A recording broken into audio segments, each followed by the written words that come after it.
So I just want to take a couple minutes and talk about kind of World War One Part Two. I want to kind of pick up with the tail end of the PowerPoint, and there are a couple slides that I added. So we looked at how the war got started in 1914, leading into 1915. A stalemate emerges, and instead of one side clearly defeating the other, basically have to dig in, and that's where trench warfare comes in. You can't move forward, you don't want to retreat, you end up digging in, and these trenches form all over the French countryside. And because of the new weapons, because of the trench warfare, it's a very long, drawn out, bloody fight. This is one of the highest casualties the world has ever seen in any war. World War One was kind of that turning point because of the Industrial Revolution. They had all these new weapons. Now, what happened during the actual war? I'm going to kind of condense it into just a couple major points. So let's make a long story really short. The stalemate drew out the war. Russia, for the most part, was on the Eastern Front. I'll go back to the map real quick. So they were the ones who mobilized for war, and Austria-Hungary got scared of them mobilizing and turned to Germany, put the alliance system in place, and said, will you help us? And with them giving the Austrian-Hungarian Empire the blank check, that's what really started the alliance system. So Russia is pretty much on this border, what we would call the Eastern Front, and they were fighting mostly Germany and Austria-Hungary, while Great Britain, France, and later the United States was on this side, what we would call the Western Front, East-West. So that's all good and dandy, but Russia in particular is taking a huge, huge, huge hit. They suffer more in terms of soldiers died in the war than any other nation, and they're really paying for it at home economically as well, to the point where Russia is going through a revolution. The Tsar, the king of Russia, is overthrown, is killed, and they literally replace the monarchy with communism, the total opposite of monarchy. And long story short, you can go into a whole semester course on the Russian Revolution. It's fascinating. It's a very bloody history. But long story short, they end up negotiating a peace with Germany at the Treaty of Brest-Litovsk in 1917. So Russia pulls out of the war. They end the war with Germany. At the same time, the U.S. is really feeling the pressure of isolationism and neutrality and ends up joining the war in 1917. The two biggest reasons are the German U-boats or the German submarines. They are known for sinking any kind of ships that are on their way to Great Britain and France. And this is one of them in this newspaper. The Lusitania was a passenger ship, a cruise ship, kind of like the Titanic, that ended up being attacked and sunk. And the huge outrage was that it was, a passenger ship. It was a cruise ship. Years later, they did find out it was carrying war material, so it was technically a legal hit. But at the same time, civilians died, and many American civilians as well. The second biggest cause that pushed the U.S. into war was the Zimmermann telegram.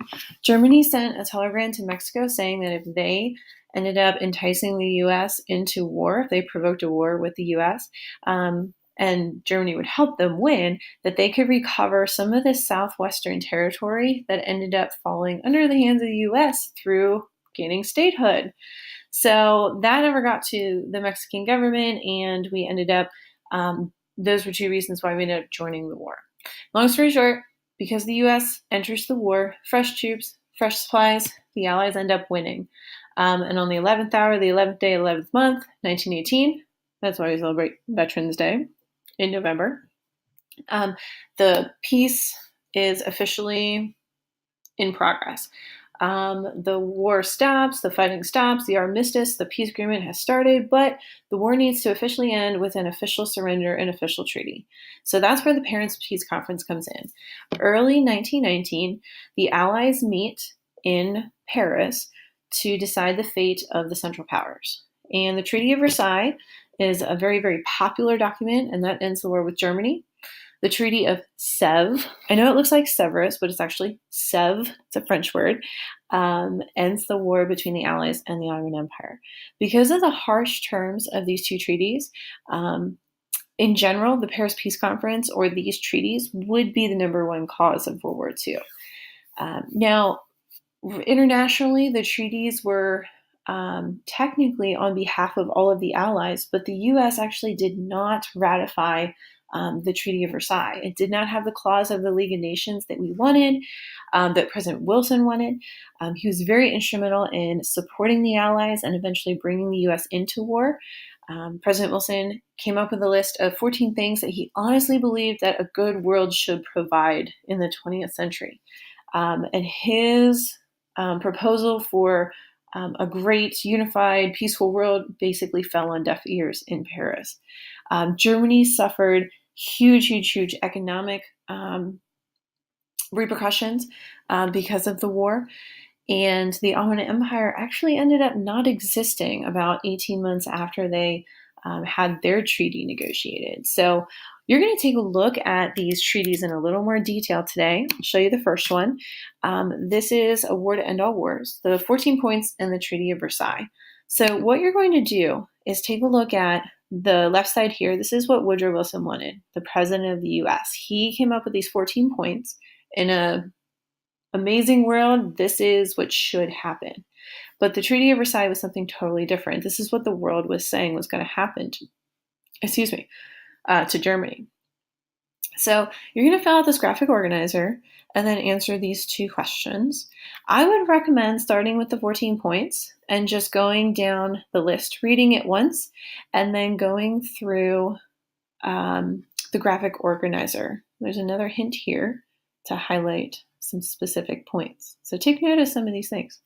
And then I would look at the Treaty of Versailles and fill out this side of the graphic organizer. And then it'll be a little easier to compare. Instead of going back and forth, it might be easier to just do one and then just do the other and then answer these two questions. So I think you're going to see a huge contrast. And then the second assignment, Peace in the Middle East, really focuses on the Treaty of Sèvres. So this is just a kind of basic reading. I don't have a graphic organizer per se for this. There's just a couple questions on the end that correspond to the headings in the prompt. So who gets what? Make sure you look at the section that says who gets what. For the military restrictions, make sure you look at that part. And for the economic restrictions, make sure you look at that section. So pretty straightforward altogether. I think you'll have a good understanding of how the war ended. And then we're going to use these two documents, technically three documents, to take a look at how this launched the world into a new era after the war. So thank you for your attention today. And if you have any questions, give me an email.